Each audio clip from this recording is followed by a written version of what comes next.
Bonjour à tous, nous allons parler d'un film très important dans l'histoire du cinéma, Apocalypse Now, Final Cut, qui sort 40 ans après la version originale. Alors, Christian, tu vas nous parler de l'importance du film et du pourquoi de sa ressortie. Oui Patrick, en effet, et Stéphane, merci. Apocalypse Now, le plus grand film de l'histoire du cinéma ou du top 10, ça dépend des avis des gens, mais effectivement c'est un monument. Alors 1979, la guerre du Vietnam était encore fraîche dans tous les esprits, donc c'était un peu un tabou de faire un film sur la guerre du Vietnam. Donc Coppola s'est lancé, il s'est barré en 76 aux Philippines pour faire son film, 1 an et demi de tournage, 2 ans de montage, enfin une histoire de fou. Alors comment il a résumé le Vietnam? À Cannes, il a dit j'ai pas fait un film sur le Vietnam, j'ai fait le Vietnam en fait. Pour lui, le Vietnam c'était l'ordre, le chaos, le surf, les fumées, la drogue, les hallucinations, voilà. Et c'est une sorte de trip, de remontée d'un fleuve, typiquement, qui va nous emmener vers une quête pour tuer quelqu'un, mais est-ce une quête vraiment importante? Donc voilà, c'est un trip, c'est pas un film, c'est un trip, ce film. Stéphane, tu aimes ce film? C'est un film que j'adore et que j'ai appris à aimer au fur et à mesure des visionnages. Ça veut dire que il y a des films donc à l'image de Apocalypse Now où j'ai eu la nécessité non pas de me focaliser sur une seule vision, mais de chercher à le voir et à comprendre pourquoi certaines séquences fascinent, pourquoi certaines séquences dérangent, pourquoi quand Coppola parle de Vietnam, on ne le remet pas en question. Et il y a dedans une personnification du cinéma où, comme l'explique Coppola, il y a trop d'argent, ils sont trop nombreux. Et c'est ce qu'était le Vietnam. Le Vietnam, c'était finalement le super bordel. Et finalement, les Américains sont sortis vaincus. Là, Coppola ne sort pas vaincu du film. Mais même si tout ce qu'il a fait après, ce sera très différent quand même. Parce que là, on sort des années 70 où il a aligné 4 chefs-d'œuvre, Le Parrain, Conversation secrète, Le Parrain 2, Apocalypse Now. En moins de 10 ans, il fait 4 des plus grands films de l'histoire du cinéma. Après, tout ce qu'il a fait est fabuleux, mais c'est vraiment, il y a un après, je pense. Alors, qu'il y ait un après, c'est non. Enfin, il est possible de considérer ce propos comme normal, parce que je pense que Apocalypse Now a dû fonctionner comme une espèce de catharsis. C'est quand même, c'est quelque chose qui a dû en même temps le choquer lui personnellement, Coppola, d'être face à des démons justement dont il était interdit de parler, et puis de révéler en même temps cette face de l'Amérique qui a plein de pognon, qui pense être le maître du monde, et à la fin on voit que ça donne des personnages comme Marlon Brando. Et encore une fois, Coppola lui dit très bien, nous étions trop nombreux, nous avions trop d'argent, nous sommes devenus fous. Et si vous faites un parallèle avec The Last Movie de Dennis Hopper, vous voyez bien que The Last Movie, Dennis Hopper foire complètement son film. Lui aussi, il a dû se retrouver avec trop d'argent et trop de machin, incapable de monter son film. Et Coppola, lui, a réussi. Ouais. Alors, Patrick, tu parlais finalement de la ressortie du film, il sort en Final Cut. Alors c'est à ma connaissance la 5e version. Donc à Cannes en mai 1979, donc Coppola avait présenté un work in progress, un travail en cours, qui était assez court, qui durait 2h14 par là. Il a eu la pression pour le présenter à Cannes, bon, il a eu la Palme d'Or. Le film est sorti après au cinéma en version d'environ 2h30, ça a été longtemps la version de référence. En 2001, donc, Coppola a fait un retour à la maison, en latin un redux. Avec sa version longue, là il a pris tout ce qui était vraiment exploitable pour son film. Là le film dure quasiment 3h40, Et avec ce Final Cut, il revient à 3h, 3h02 minutes, où là, bon, c'est un peu un best-of du Redux. Voilà, il a bossé la version qu'il préfère.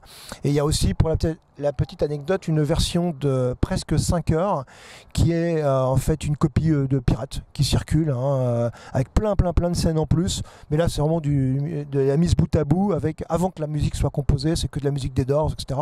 Donc voilà, donc il y a eu plusieurs versions et Coppola a toujours eu du mal à finir son film. Mais pourquoi toutes ces versions, tu vois? Parce que c'est bizarre quand même, 5 versions différentes. Est-ce qu'il n'aurait pas pu le faire une fois pour toutes? Demande à un peintre si, quand il a terminé un tableau, est-ce qu'il a vraiment terminé. Toute œuvre artistique est sujette à des retouches de la part de son auteur. Un film n'est jamais complètement monté, un scénario n'est jamais complètement écrit. Pourquoi, quand je fais un court-métrage, 10 ans plus tard, j'ai envie de retourner une scène ou j'ai envie d'en enlever une autre? Ça, c'est la problématique d'une création, autant pour un roman, autant pour un film, autant pour une musique. Ouais. Proust allait chez l'imprimeur retoucher certains textes avant que ça parte à l'imprimerie. Tu as tout à fait raison, son ami George Lucas est comme ça, il est décrié, mais lui, Star Wars, il l'a jamais terminé vraiment non plus, donc il passe son temps à refaire des petits bouffes, maintenant il est à la retraite. Alors, le Final Cut, c'est aussi un retour à la technologie. Le Redux, on était parti d'une copie, en fait un interpositif de mémoire. Là, on est reparti du négatif original qui est très fragile, donc on a une image exceptionnelle. On n'a jamais vu le film aussi beau. Donc au niveau technologique, c'est fabuleux. Et pour la petite histoire aussi, au niveau du son, on est en Dolby Atmos, avec des basses, les sièges vibrent. Et ce que j'ai appris récemment, c'est que quand il tournait le film donc aux Philippines, Coppola en 1976, il s'est intéressé au procédé Sensurround. Vous savez, c'est le procédé qui faisait vibrer les salles. Tremblement de terre, la bataille de Midway, Roller Coaster, voilà, ça a été à la mode pendant quelques films. Et il a voulu emprunter le processus pour avoir des basses de folie. Et donc il n'a pas pu le faire, il y a une histoire d'argent là-dessus, c'est Universal qui devait avoir les droits, je crois. Et du coup, il a pu se payer finalement ces basses-là avec cette version Dolby Atmos. Et à plusieurs moments dans le film, les sièges vibrent, c'est spectaculaire. Donc on a une image de fou.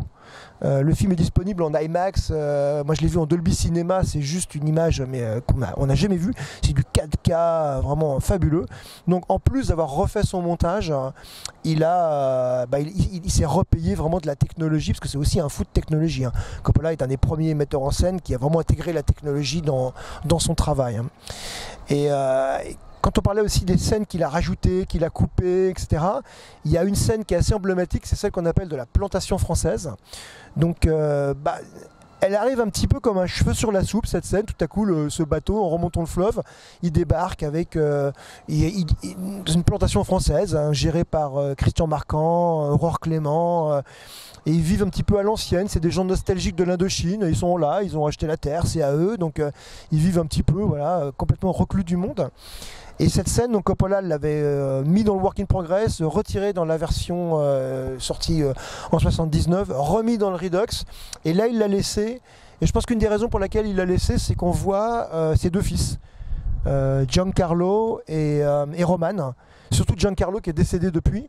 Donc pour lui, c'est une façon de montrer ses enfants qui étaient partis avec lui donc aux Philippines pendant 1 an et demi. Donc voilà, donc ils sont aussi là dans l'histoire en fait. Alors, il n'y a pas que Coppola derrière Apocalypse Now. Faut quand même rendre hommage à certaines personnes. Alors, George Lucas aurait dû réaliser Apocalypse Now, ça aurait été un petit film en 16 mm à la documentaire, mais bon, il n'a pas vraiment travaillé dessus, mais on lui rend hommage à travers le personnage d'Harrison Ford, dans une scène qu'il a tournée avant Star Wars, après American Graffiti, où il joue le rôle du colonel G. Lucas. Harrison Ford, ça fait toujours plaisir à voir, c'est un petit clin d'œil à son ami George. Ils étaient fâchés, George était vraiment fâché que Coppola soit parti faire Apocalypse Now sans lui. Et quand Coppola a appris le succès de Star Wars, il lui a envoyé un télégramme, il lui a dit félicitations, envoie de l'argent, bise Coppola. Donc voilà. Je pense pas que George a envoyé de l'argent, mais bon. Voilà. Et donc, surtout, ce qu'il y a derrière, il y a quelqu'un qui me fascine derrière Apocalypse Now, c'est John Milius, qui est pour moi, bon, on en parlera un jour dans Ciné Forever Vidéo. Hein. C'est quelqu'un d'immense. Et bon, c'est un fan de surf, donc on voit ce qu'il a pu écrire comme scène. Hein, la scène avec Robert Duval qui aime l'odeur du napalm au petit matin, parce que c'est l'odeur de la victoire. Ça, c'est du Milius. Je vois pas Coppola écrire ça. Et vraiment, il y a le cœur, je dirais le squelette d'Apocalypse Now, c'est Milius qui est derrière. Et une autre personne à qui il faut rendre hommage, c'est Walter Murch. Alors Walter Murch, c'est un des monteurs du film. Il y avait, je crois, 300 heures de filmé. Enfin bon, c'était 1 an et demi de montage pour la première version. Et Coppola y est encore là. Et surtout sound designer, c'est-à-dire que tout le son, tous les bruits, c'est lui quoi en fait. Hein. Il était aussi derrière Star Wars, Walter Murch, mais c'est vraiment un mec immense sans qui Apocalypse Now n'aurait pas été le film qu'il a aujourd'hui. Pour finaliser, il y a une petite anecdote marrante que j'aime bien sur Apocalypse Now. Alors Coppola a écrit le scénario de Reflet dans un œil d'or, Reflection in a Golden Eye, que John Huston a tourné en 67. Il a écrit le scénario, mais le scénario n'a pas vraiment été retenu. Du coup, c'est quelqu'un d'autre qui a réécrit le scénario. Mais bon, et dans ce film, il y avait Marlon Brando. Et dans ce film, Marlon Brando, il est en uniforme. Et dans Apocalypse Now, quand on montre des photos du colonel Kurtz jeune, on montre une photo de Reflet dans un œil d'or. Et ça, c'est un petit clin d'œil de Coppola qui ne peut pas l'avoir fait par hasard. Parce que bon, Huston a fait le film, après on lui a un peu pris son scénario, du coup il n'est pas crédité. Sinon, Apocalypse Now, alors si vous avez l'occasion de le voir en salle, allez-y, courez, Dolby Cinema, IMAX, une image, un son extraordinaire. Et sinon, pour les pantouflards, pour ceux qui n'ont pas un cinéma comme ça près de chez eux, il sort en 4K, en Blu-ray 4K, UHD, un peu partout dans le monde, dont en France. Donc tuerie totale avec plein de bonus, toutes les versions disponibles, enfin l'original, le Redux et ce Final Cut. Maintenant, entre les différentes versions, je pense que maintenant je pencherai vers le Final Cut. C'est vraiment ma version. Bon, après, on peut toujours voir le plus long. Plus c'est long, mieux c'est. Mais là, franchement, ce Final Cut marque la fin de l'aventure Apocalypse Now pour Coppola. Voilà. Point final. Merci Christian.